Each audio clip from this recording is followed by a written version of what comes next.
Okay, so habang nagpapagaling tayo sa lagnat, dalhin natin sa bike shop yung set natin, yung rear, kasi na-receive na natin yung bago natin cassette.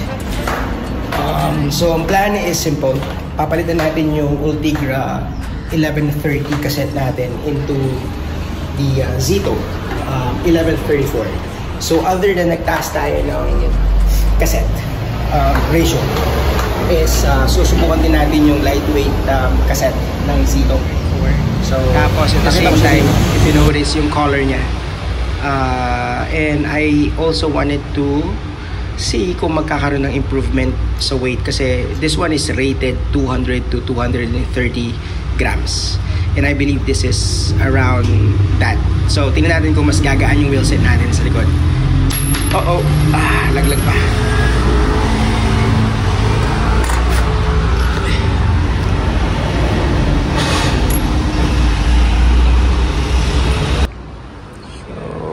That's the before. It's 1.4. Okay. I'll see later what's the difference. Okay, so nireceive na nila. Current weight ng rear tire natin using the Ultegra na Shimano cassette is 1.4. So let's see kung gagaan siya pag nilagay na yung Zito 1134. Okay, so balikan ko kayo. Gagawin lang nila and then let's see afterwards. Okay, so nakuha na natin yung bike and I'm happy kasi kanina 140 yung weight, ngayon it's 136. So maliit lang na difference pero at least yung expectation ko is magaan pa din siya. So buuin lang natin yung bike para matesting natin. Okay, so kanina kasi 140 yung Ultegra na group set, that is 1130. So nilagyan natin ng Zito or ZTTO which is 1134. Yung weight niya is 136. So nag-drop siya ng 4 grams. It's maliit lang pero at least hindi siya bumigat doon sa dati niya.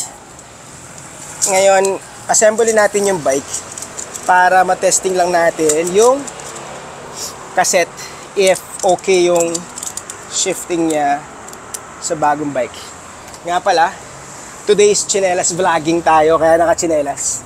Kasi yung shop nasa baba lang ng bahay namin kaya very accessible. So bumababa lang ako ng bahay para magpunta doon sa tindahan. Okay, so testingin natin. That's the tapos na yung bike. So as you can see, naka 1134 na cassette na tayo, which is the Zito, and you will also notice na black na siya, tapos meron siyang blue accent dun. So this is a change from 1130 Ultegra.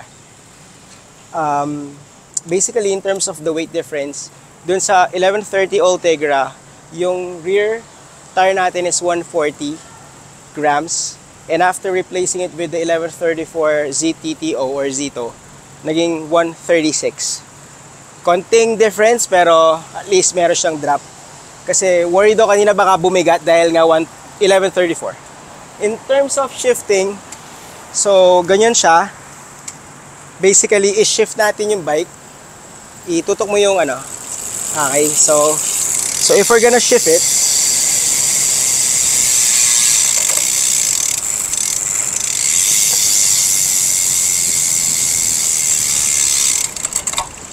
yeah.